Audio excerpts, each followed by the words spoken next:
रूपिणी विश्वरूपी विशालाक्षी विज्ञान देवी सरस्वती माँ सरस्वती को स्मरण करते हुए मैं इस समय की धरती में सबसे पहले यहाँ के घुसकर और घुसकर देवता छिपला गिदार और अर्चन देवता और यहाँ जितने भी देवी देवता है उनको नमन करते हुए आज रक्ति ग्राम में ये पाल जी के आवास पर आप सभी लोगों का हार्दिक स्वागत एवं अभिनंदन है। यहाँ पर जो बुजुर्गगण हैं, महिला बहनें हैं और सब छोटे बच्चे, हम सब लोगों का तीर्थ स्थान यानी कि प्रयागराज को रवाना हुआ लगभग 9 तारीख से और यहाँ पर हम 11 तारीख को पहुँचे थे। 12 तारीख को गंगा स्नान किया, 12 को हमने पत्थर किया, 13 को जो स्वामी जी के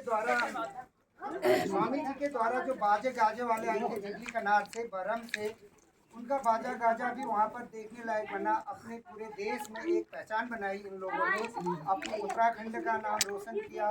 पिथौरागढ़, धारचूला और बरम क्षेत्र। चाची एक मेरे लिए रख दो वहाँ पे, वो गीला है पूरा। हाँ पूरा गीला कर दिया उन लोगों ने, चाय फेंक दिया, पता नहीं किसने।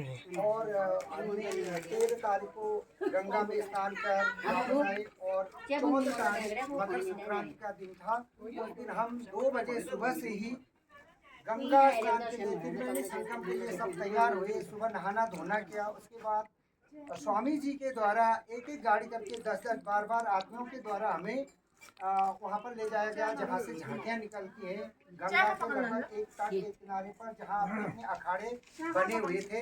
हम लोग गए वहाँ पर गए और 10-10 12-12 गाड़ियों के आने तक बहुत समय लग गया। वहाँ पर समय लगने के साथ साथ लगभग 9, 10, 11 बजे हुए। स्वामी जी के दर्शन हुए बड़ी मुश्किल से। कोई अपने रथ पर विराजमान थे, वहाँ पर हमने जय जयकार लगाए। स्वामी डॉक्टर वीरेंद्रानंद स्वामी की जय, योगी महाराज वीरेंद्रानंद की जय, हिमालयन योगी डॉक्टर वीरेंद्रराज महाराज की जय के नारों के साथ पूरा प्रयाग गूंज गया। और उसके होते हुए हम उसी झांकी के साथ त्रिवेणी संगम की ओर गए। त्रिवेणी का अर्थ होता है 3 बहनों का मिलन, गंगा यमुना और सरस्वती, इसका मिलन हुआ वहाँ पर हमने स्नान ध्यान किया और शाम को वापस आ गए। और हमने कहा कि स्वामी जी अब हृदय के बड़े पवित्र और स्वच्छ हृदय के होते हैं। हमने कहा कि यहाँ पर आगे 100-200 किलोमीटर दूर, बहुत दूर नहीं है, यहीं पर अयोध्या है, यहाँ के लिए तैयार करो। स्वामी जी ने मना नहीं किया। हम उनकी कृपा से अयोध्या के भी दर्शन करके आगे, अयोध्या राम का जन्म स्थान है, अयोध्या धाम जो है वहाँ की हम दर्शन करते हुए अपने घरों को आए और सब लोग अपने अपने घरों को गए, अपने अपने पितरों को याद किया। जिनके माता पिताजी नहीं थे उन्होंने अपने घर में आकर श्राद्ध किया, और जिनके माता पिताजी जीवित हैं उन्होंने अपने घर में आकर पूजा पाठ अर्चना कीर्तन भजन किया। हमने जो श्राद्ध किया है हम तो यही कहते हैं कि पितरों का तर्पण हो, पितरों का वह स्वर्ग में हो, ऐसी प्रार्थना हम करते हैं। और मैं ये बताना चाहता हूँ कि तीर्थराज प्रयाग, तीर्थों का राजा प्रयाग है। वैसे तो तीर्थ हमारा हरिद्वार है, नासिक है, बहुत सारे जगह है। यहाँ हम माने तो काली नदी भी हमारे लिए एक तीर्थ के समान है, एक पवित्र नदी है। गंगा से कम हम अपनी काली नदी को या धौली नदी को नहीं मानते हैं। इसमें बड़ा बड़ा प्रोजेक्ट बना है, बहुत सारे कार्य हुए हैं यहाँ, लेकिन हम इसको मानते हैं। लेकिन जो कुंभ द्वारा दिया गया है, जो मान्यता प्राप्त है, वो तो हरिद्वार, प्रयाग और उज्जैन, नासिक, इन जगहों पर ये कुंभ का मेला कहते हैं। कुंभ मेला जो होता है 12 वर्षों में लगता है, 12 वर्षों में लगता है कुंभ। अर्ध कुंभ लगता है 6 वर्षों में। लेकिन इस बार का जो कुंभ था वो विशेषकर पहचान बना रहा था। वो आज से 1851 ईस्वी पूर्व लगा था, ईस्वी में लगा, 1881 ईस्वी में ये मेला लगा था। यानी कि 144 साल बाद ऐसा मौका मिला, ऐसा बता रहे थे स्वामी जी। 144 साल, हर 12 साल बाद कुंभ तो लगता ही है, लेकिन 144 साल बाद जो ये कुंभ लगा उसकी एक विशेष महत्ता होगी कि ये जो उसके नक्षत्र योग संयोग राहु केतु जो वाला जो फिट बैठ रहा था वही इस बार बैठा हुआ है। जो 144 साल पहले हुआ था वैसा ही इस बार हुआ। बड़ा पवित्र स्थान, देखने लायक स्थान, भीड़ भाड़ से परिपूर्ण। बिल्कुल मैं तो यही कहना चाहूँगा कि कभी भी आप लोग जाएंगे तो तो तीर्थ स्थान में ऐसे मेले उसमें मत जाए, वो तो हमेशा के लिए पवित्र हैं। कभी ऐसे जगह पर जाए जब आपको मौका मिलता है, जब भीड़ भाड़ कम होती है, क्योंकि भीड़ भाड़ में बहुत सारे लोग, ये हमारे साथी लोग कुछ समय के लिए वो हो गए थे, 7-8 लोग, फिर बाद में मिले। और आप लोग, क्या तो आपके पास फोन होना चाहिए, क्या तो आप लोग थोड़ा पढ़े लिखे एक्टिव होने चाहिए। जो यहाँ का पढ़ा लिखा नहीं है, जो जानता नहीं है, तो वो बिल्कुल वास्तव में खो जाएगा। और स्वामी जी कहते हैं कि जो कुंभ में खो जाता है वो 12 साल बाद मिलता है, उससे पहले मिलता नहीं। वो उसके लिए है जो थोड़ा कम जानता है। अब आजकल तो नेटवर्क का जमाना है, फोन चलाना जानता है, पुलिस लगी रहती है, पुलिसों से पूछताछ करते रहो, आ सकते। लेकिन प्रयाग में जब जाना हो, कहीं पर जाना हो, तो जब मेले नहीं लगते। हम भी अयोध्या में गए, वहाँ पर भी मेला ही लगा था, लेकिन हम जो खास दर्शन है अंदर उसके दर्शन कर नहीं पाए, बाहर का ही दर्शन करते। अगर हम अंदर के दर्शन करते तो हमें 5-7 घंटे और चाहिए थे, इसलिए हम बाहर का ही कर लिया। हमने ऐसा समझ लिया कि हमने रामचंद्र जी के चरण स्पर्श करके आ गए हैं, ऐसा हमने सोचा। तो त्रिवेणी 3 बहनियों का संगम है, जहाँ पर 2 बहनें मिलती है तो वहाँ पर कितनी खुशी होती है। जहाँ पर 3 बहनें मिल गई हो, यहीं से निकलती हैं। कलिंदी गिर से यमुना निकली, गोमुख उत्तर काशी से गंगा निकली, ऐसे सरस्वती निकली, अलग अलग स्थानों से होते हुए गए, वो अंत में वहाँ पर प्रयाग में मिल गई। वास्तव में कितना देवी संयोग है ये, कि वहाँ पर मिले तो कितनी खुशी हुई होगी। इसी स्थान को त्रिवेणी कह दिया। और जो हम कहते हैं कि ये यहाँ पर ये 4 स्थान क्यों मान्यता प्राप्त, अमृत छलकने का कारण। जो पहले कहते थे कि समुद्र मंथन हुआ, देवताओं और राक्षसों में लड़ाई झगड़ा होता था, राक्षस लोग उनको परेशान करते थे, वे फिर बड़े देवता के पास गए, उन्होंने कहा कि समुद्र मंथन करो। फिर मंदराचल पर्वत का वो बनाया गया, बासुकीनाथ का वो रस्सी बनाई गई।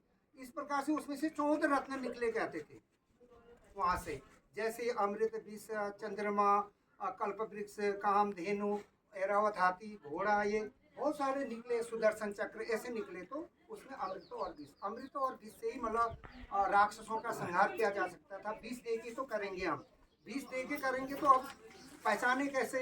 लेकिन 2 पंक्तियों में उनको लगा दिया गया, एक में देवता खड़े रहो, एक में राक्षस।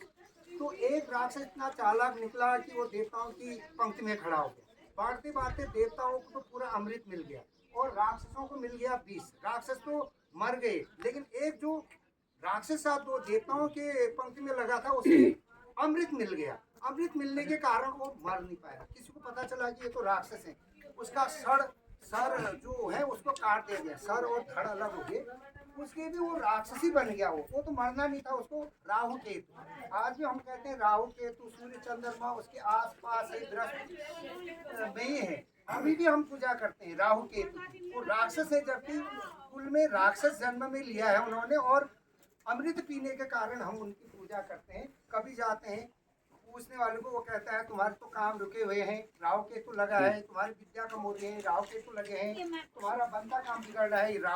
राहु केतु जो है बिगाड़ने का ही काम करते हैं हमारा। तो हम पूजा पाठ करते हैं, तब राहु केतु शांत हो। वही राक्षस था जो अमृत पिया था। अमृत पीने से कभी कोई नहीं मरता। तभी कहते हैं मान सहित विष खाए के शंभु भयो जगदीश, बिना मान अमृत पिए राहु कटायो शीश। अरे कोई इज्जत से कुछ भी खिला दे, कपट खिला दे, बकस खिला दे, कुछ भी खिला दे, उसको स्नेह प्रेम और बढ़िया ढंग से खाना चाहिए। जो कोई इज्जत ही नहीं कर रहा, अच्छी अच्छी चीज खिलाता है, वहाँ पर जाना भी नहीं चाहिए। कोई बढ़िया खिलाता है, वहाँ पर अपमान कर रहा है और खिला रहा है, वहाँ उस समाज में बिल्कुल नहीं जाना चाहिए। जैसे शिव जी को हमने विष दिया बड़े सम्मान के साथ, संसार की रक्षा करो कह के, उन्होंने विष को बड़े प्रेम से पी दिया और गले में उन्होंने गले में लटका दिया, तो गला नील हो गया। तो तभी उनका नाम नीलकंठ पड़ा। नीलकंठ पड़ने के साथ साथ उन्होंने पूरे देश की, पूरे संसार की रक्षा की, जगदीश कहलाया। जगदीश संसार के मालिक, संसार के मालिक बन गए हमारे शिव जी। बिना मान अमृत पिए राहु कटायो शीश। उसको किसने बुलाया था उस राक्षस को कि देवताओं की पंक्ति में लोगों कहते, वो बिना इज्जत बिना उसके साथ बैठ गया, उसने अमृत भी पिया, तो अंत में उसने अपना सिर तो कटवा ही दिया। इसलिए हमें कहीं भी किसी भी समाज में जाना है तो जहाँ पर अपनी इज्जत होती है उस समाज में जाना चाहिए, जहाँ पर अपनी इज्जत होती नहीं उस समाज में बिल्कुल नहीं जाना चाहिए। ये मैं कहना चाहता हूँ। आप लोगों के लिए भी मैं यही कामना करता हूँ। हम इतने सारे लोग 10-12 लोग तीर्थ यात्रा से आए, प्रयागराज हमें भूल गया वो जो 4 जगह कलश, कुंभ का अर्थ होता, कुंभ का अर्थ होता कलश। कलश जानते हो ना, हम बनाते हैं कलश का। कुंभ का अर्थ ही वही है, जो पुराने हैं वो तो सब जानते, कुंभ कहते हैं जिसमें पानी भरते थे पहले हम लोग। बचपन में हम भी लाते थे पानी, कुंभ में पानी लाओ कहते थे, हम लाते घड़ा। घड़ा, कुंभ का अर्थ ही घड़ा है, कुंभ का अर्थ ही कुंभ है, कुंभ है, कुंभ ही कहते थे हम, मुझे याद है।